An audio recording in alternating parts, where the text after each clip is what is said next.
La santé au goût du jour, évidemment, on revient sur la journée mondiale de lutte contre le sida célébrée hier. C'est vrai que nous n'étions pas là, mais on ne peut pas passer sous silence cette journée qui est importante à plus d'un titre, n'est-ce pas Binta? Tout à fait, et qui vient chaque 1er décembre. Et cette année, ça a coïncidé avec le Magal de Touba, mais les activités vont être différées. Mais quand même, on peut parler de cette journée qui est le 1er décembre, qui est consacrée à la lutte contre le sida. Il faut accélérer la riposte contre le VIH pour l'éliminer en 2030. C'est le thème retenu cette année. On va davantage sur la stratégie du Sénégal, c'est ça? Oui, en fait, c'est une stratégie mondiale. On voudrait que d'ici 2030, que l'on élimine le VIH, que l'on éradique le sida à travers le monde. Et cela passe par une nouvelle stratégie appelée le 3,90%, c'est-à-dire le test Intruist. C'est le test Intruist qui veut dire qu'on voudrait que, vous savez, parmi la population du Sénégal et d'ailleurs, il y a des personnes qui vivent avec le VIH sans le savoir. Donc c'est des séro-ignorants. Au moins pour les 100 personnes qui vivent et qui ne connaissent pas leur statut sérologique, qu'on fasse de sorte que les 90 puissent connaître leur statut sérologique. Donc détecter les 90% de personnes vivant avec le VIH. Et parmi ces 90% aussi, faire de sorte que ces 90% de ces 90% bénéficient d'une prise en charge, c'est-à-dire de traitement et d'accompagnement. Et qu'au bout, les 90% aient une charge virale indétectable. C'est-à-dire qu'on ne retrouve plus le VIH dans leur sang.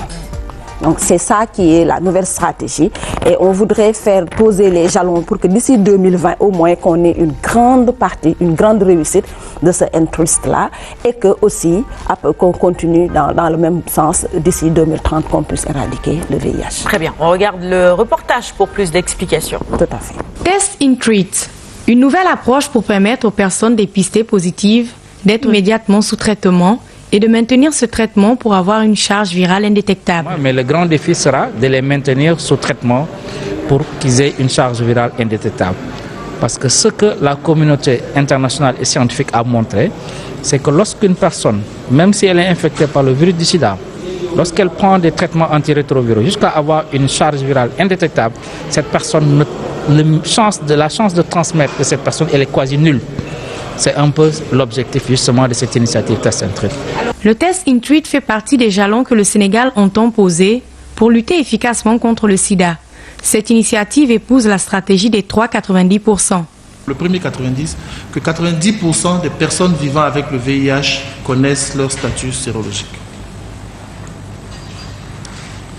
Le deuxième 90, il faudra faire en sorte que les 90% de ceux qui connaissent leur statut sérologique aient accès au traitement antirétroviral durable. Et le troisième 90, c'est faire en sorte que 90% des personnes qui reçoivent le traitement antirétroviral atteignent un niveau de suppression virale, c'est-à-dire qu'on ne puisse pas détecter dans leur sang des virus du VIH lorsqu'on le dose. Les régions du Sud, à savoir Kolda, Sédhiou et Ziguinchor, seront les premières pour le test Intruist. Et la région de Dakar n'est pas exclue. On va là où on a le maximum de chances de réussir. C'est pourquoi nous commençons par la zone sud, puis par la zone sud-est pour partir après dans les autres régions. En 20 ans, on a mis sous traitement 20 000 personnes. Maintenant, on nous dit en 5 ans, doubler. Aller à 40 000 personnes en 5 ans. Nous sommes d'accord. Il nous faut plus de moyens. Nous allons trouver les moyens pour le faire. Mais il nous faut une autre façon de faire. 9 régions disposent déjà de l'appareil à charge virale pour le test Intruist, ceci grâce à un partenariat public-privé. Le Sénégal, avec ce test, compte donc faire partie des pays qui seront au rendez-vous de 2030, date qui correspond à la fin de l'épidémie du sida. Retour donc sur le plateau après cet élément qui revenait évidemment sur ce traitement, en tout cas cette nouvelle stratégie, plutôt 3,90%. Binta, d'abord on va faire un point sur les différents intervenants dans ce reportage. Il y a d'abord eu le docteur Abdoulaye Sidibé Wade, qui est le chef de la division de lutte contre le sida et les IST. Très bien. Il y a ensuite docteur Safietou Thiam, qui est la secrétaire exécutive du Conseil national de lutte contre le sida. Mais il y a eu également l'intervention de Hugues Lago, qui est de l'ONU-SIDA. Très bien. Donc, c'était lors d'une conférence de presse qui a été organisée au niveau de la division de la lutte contre le sida et les IST. C'était un peu pour orienter les personnes sur le thème, mais aussi voir la nouvelle stratégie, comment est-ce qu'il faudrait faire pour que cela soit une réalité au Sénégal. Parce que, Sarah, les séro-ignorants, c'est-à-dire les personnes qui ignorent qu'elles portent le VIH, sont encore nombreux au Sénégal. C'est vrai qu'on a fait d'énormes efforts. On a fait également des résultats probants. Mais il reste encore à ce que les Sénégalais connaissent leur statut sérologique, c'est-à-dire soient informés si oui ou non ces personnes-là sont porteurs ou pas. Est-ce que le taux de prévalence est toujours confirmé à 0,7%? C'est ça, on est toujours à 0,7% de manière générale, avec des disparités dans les régions et également par rapport à certaines couches de la population qui sont des couches beaucoup plus vulnérables. On parle des professionnels du sexe, on parle d'autres couches de la population qui sont beaucoup plus exposées au risque du VIH et auprès de qui le taux de prévalence est entre 17 et 18%. Donc, ce sont les dernières études. Ce qui fait que les stratégies aussi au niveau du Sénégal ont permis de mettre des activités beaucoup plus axées à ces groupes cibles-là en termes d'accompagnement, c'est-à-dire on leur montre comment est-ce qu'il faudrait faire pour limiter la transmission du VIH. Et également, on parle du VIH pour un peu dire que c'est une question sur laquelle on doit beaucoup apprendre, mais aussi on doit beaucoup communiquer pour que les populations soient informées, mais également ces couches exposées à plus de risques puissent comprendre que leur stratégie doit être un comportement à moindre risque. Très bien. Pourquoi aujourd'hui, moi j'ai envie de savoir, les gens hésitent encore à faire ce test de dépistage pour connaître leur statut sérologique? Pourquoi aujourd'hui, alors qu'on sait qu'on peut, avec les rétroviraux, les antirétroviraux, autant pour moi, diminuer le taux de prévalence et tout ça, pourquoi les gens hésitent encore à faire ce test? Oui, au moins, il faut juste dire qu'au tout début, peut-être, on avait beaucoup de difficultés à faire dépister le VIH. Mais maintenant, avec l'installation, la décentralisation du traitement et la décentralisation du test, c'est-à-dire l'accès aux tests et l'accès aux antirétroviraux, il y a de moins en moins de personnes qui sont réticentes au dépistage. Mais encore qu'il y a des efforts à faire. Il faut également dire qu'on a plus impliqué au Sénégal les personnes qui vivent avec le VIH dans cette lutte contre le VIH en termes de communication pour aller vers les populations et leur parler, parce que également c'est des personnes qui vivent la situation de personnes vivant avec le VIH, qui comprennent mieux et qui ont plus d'arguments pour faire dépister les gens. Il y a aussi qu'au niveau des associations et aux organisations communautaires de base, on a fait de sorte qu'on a capacité beaucoup d'organisations communautaires de base, beaucoup d'acteurs communautaires qui s'investissent dans la lutte. Mais encore, il y a des efforts à faire dans le cadre du dépistage. Ce qui freinait un peu le dépistage, c'était cette peur qu'on avait du VIH, parce que le VIH était associé à mort. Mais avec le temps, on a démystifié cette chose-là. On est arrivé à montrer aux populations que maintenant, il y a des choses qui s'offrent à nous, il y a des opportunités qui s'offrent à nous et qui sont offertes aux personnes vivant avec le VIH. Déjà, au Sénégal, on a une expérience de plus de 10 ans de gratuité des antirétroviraux. On a une expérience de plus de 15 ans de décentralisation du test de dépistage VIH dans les régions d'abord, ensuite dans les districts sanitaires et maintenant dans d'autres structures qui ne sont même pas des structures de santé, pour un peu enlever cette peur que les populations avaient, mais aussi cette stigmatisation. Parce que vous savez, il y a 5 ans, depuis 5 ans, on court derrière cette stigmatisation à l'endroit des personnes vivant avec le VIH. On a intégré des messages pour amener les populations à accompagner encore mieux cette lutte contre le VIH en déstigmatisant les personnes vivant avec le VIH. Ouais. Il paraît qu'il y a un test individuel aussi qui sera disponible. C'est le cas au Sénégal? Oui, il y a un test de diagnostic rapide. D'accord. Individuel qu'on peut faire chez soi?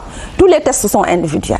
Mais là, c'est un test de diagnostic rapide qui peut se faire ici. J'aurais pu amener un test de diagnostic rapide. Ici, on se serait testé et on verrait dans quelle situation on est et qui serait confirmé par un laboratoire. Très bien. Donc, il y a cette décentralisation, mais il y a aussi cette facilité du test au niveau des structures, mais aussi dans la communauté avec le test de diagnostic rapide. On est ça la semaine prochaine.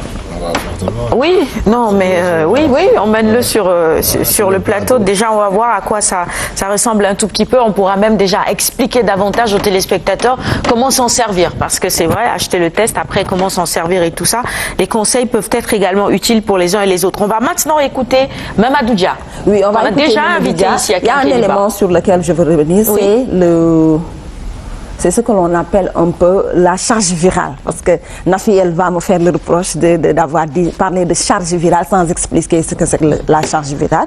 En fait, la charge virale, c'est la mesure du nombre de copies du VIH dans le sang. Le VIH, quand il entre, il fait des copies. Il se démultiplie en nombre important. Maintenant, pour mesurer la personne chez qui on dépiste le VIH, on met cette personne-là sous traitement avec des antirétroviraux.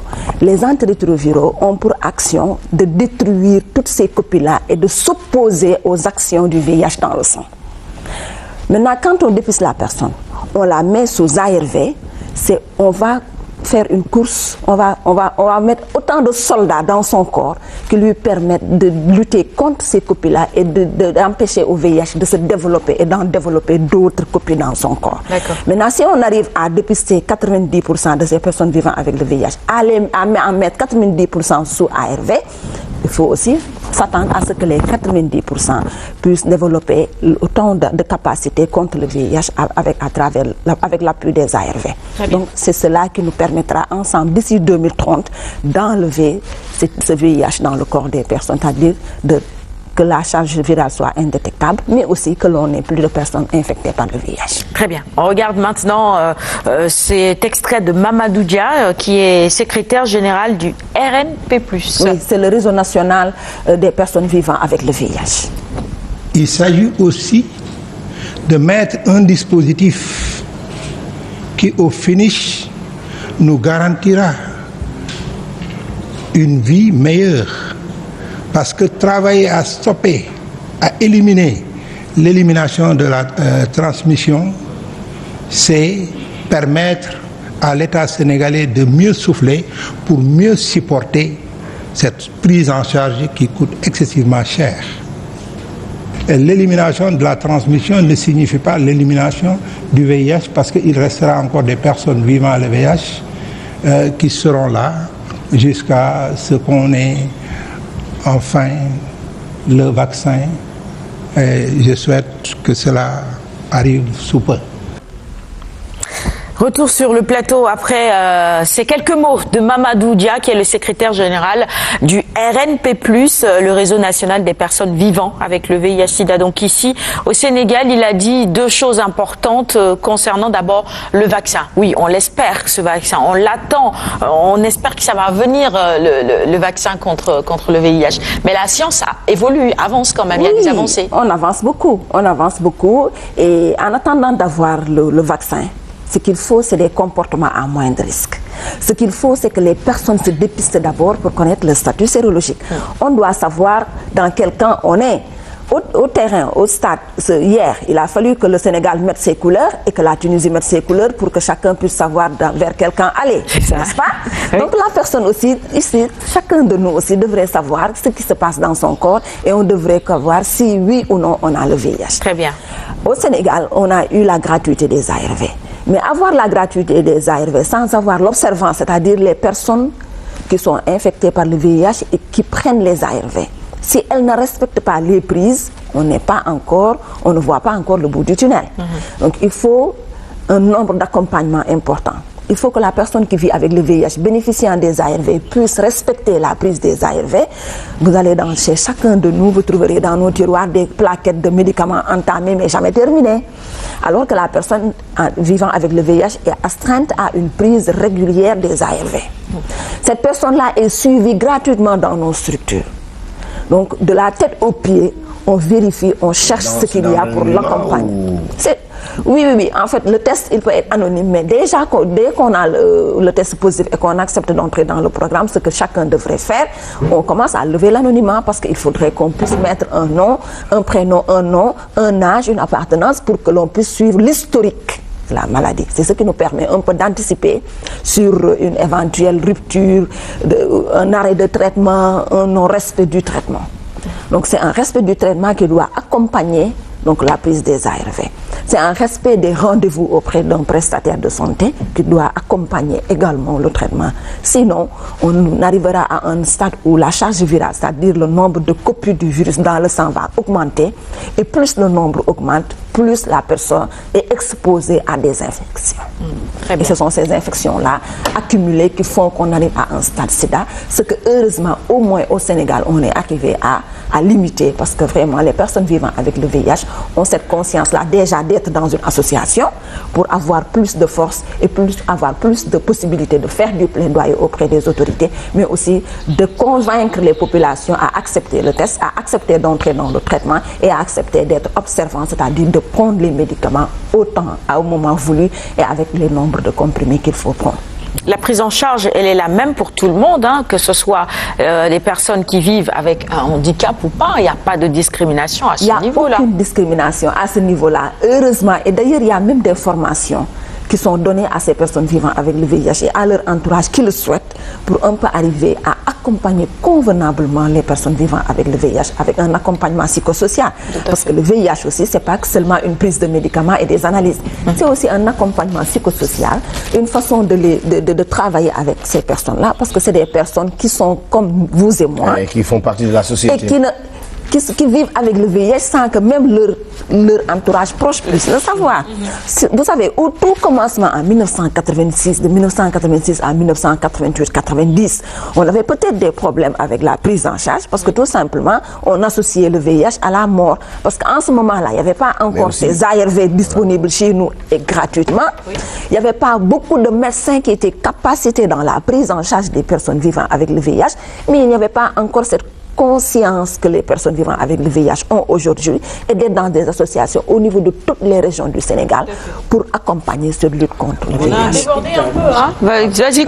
Vas-y coach, 30 secondes. Oui. Je voulais dire exactement quels sont les signes apparents du sida, d'un porteur du sida par exemple. Est-ce qu'on peut connaître les signes apparents d'une personne qui porte le sida? Pour une personne qui porte le VIH, il n'y a aucun signe extérieur. Ah oui? Ah non, il n'y a rien qui prouve un signe extérieur. Même le médecin, pour savoir si la personne a le VIH, va lui faire un test de dépistage. Avant, ce qu'il y avait, c'est ce que je reviens sur la question, c'est qu'il y avait des personnes qui vivaient avec le VIH sans le savoir et qui développaient des infections. Je dis, tant que la personne n'est pas sous traitement et que la charge virale augmente, c'est-à-dire le nombre de copies du virus dans le sang augmente, plus les infections viennent à elle. Et c'est l'ensemble de ces infections-là qui affaiblissent le corps, qui font que la personne tombe malade ou développe telle ou telle infection. Mais aujourd'hui, c'est de l'histoire ancienne.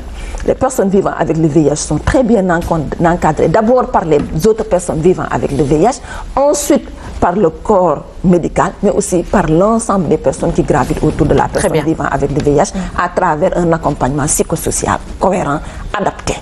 Surtout, c'est des soins adaptés. On a mis presque 20 minutes pour parler de santé aujourd'hui. Il le fallait pour célébrer ou en tout cas marquer cette journée mondiale de lutte contre le sida.